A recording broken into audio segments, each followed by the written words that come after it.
বৰপেটা জিলাৰ হৰভোগ বিদ্যুৎ উপসংমণ্ডলৰ অন্তৰ্গত দক্ষিণ গুনিয়ালগুৰি গাঁৱত প্ৰধানমন্ত্ৰী গ্ৰাম সড়ক যোজনাৰ ৰাস্তাৰ কাষত বাঁহৰ খুঁটাত ভয়ংকৰভাৱে সংযোগ কৰা হৈছে বিদ্যুৎৰ হাই ভল্টেজ তাঁৰ।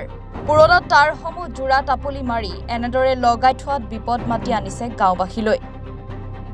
তাঁৰবোৰ তললৈ নামি যোৱাত হাতেৰে চুব পৰা ভয়ংকৰ অৱস্থাৰ সৃষ্টি হৈছে। বাৰে বাৰে বিভাগীয় কৰ্তৃপক্ষক অৱগত কৰাৰ পিছতো সুফল পোৱা নাই ৰাইজে।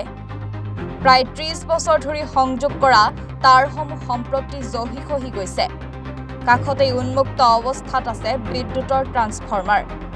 যিকোনো মুহূৰ্তত সংঘটিত হ'ব পাৰে ভয়ংকৰ দুৰ্ঘটনা।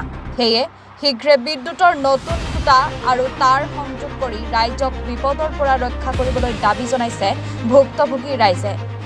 লাইনৰ ক্ষেত্ৰত আমি কৈছিলোঁ, লাইনমেনক কৈছিলোঁ যে আমাৰ খুঁটিবিলাক দূৰত্ব হৈছে, অলপ এই কমচে কম 40 মিটাৰ কৰি দিয়ক। 40 মিটাৰ নকৰি 60 মিটাৰ 70 মিটাৰ 80 মিটাৰো কৰিছে। যাৰ মানে কেতিয়াবা লাইন তাঁৰবিলাক ছিঙিও যায়। এই যে গছ গছনিবিলাকে যে আছে তেওঁলোকে ভালকৈ চাফা কৰি দিব লাগে, তেওঁলোকৰ কোনো গুৰুত্ব নিদিয়ে আমাৰ। কিছুমান ঠাইতো বাঁহৰ খুঁটিও লগাইছে। বাঁহৰ খুঁটি হঠাৎ কৰি বাঁহৰ খুঁটি তলৰ পৰা যদি ভাঙি পৰি যায় তেতিয়াহ'লে মানুহবিলাক এক্সিডেণ্ট হৈ যাব। তেতিয়া আমাৰহে অসুবিধা হ'ব। আপোনালোকেতো নমৰে, আমাৰহে মৰিব। গতিকে আপুনি এইটো ইমিডিয়েটলি কামটো মানে ক্লিয়াৰ কৰি দিব লাগে। বহুতবাৰ কৈছোঁ আমি, কোনো গুৰুত্ব দিয়া নাই তেওঁলোকে। এইটো গাফিলতি বুলি কওঁ, বিদ্যুৎ বিভাগৰ এইটো গাফিলতি। বিলটো আমি ক্লিয়াৰ দি আছোঁ। এতিয়াতো আমাৰ অসুবিধা হ'লে স্মাৰ্ট মিটাৰ কিবা যদি পইচা নাথাকে লাইনটো বন্ধ কৰি দি দিয়ে। তেওঁলোকৰ সুবিধাটো পূৰা আদায় কৰি লৈছে, আমাৰতো সুবিধাটো অসুবিধা হৈ আছে।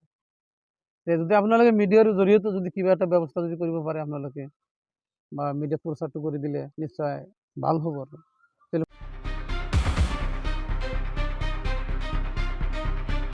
কলগাছিয়াৰ পৰা সৰ্বেশ আলী ৰিপৰ্ট, এনি ভাৰত 24।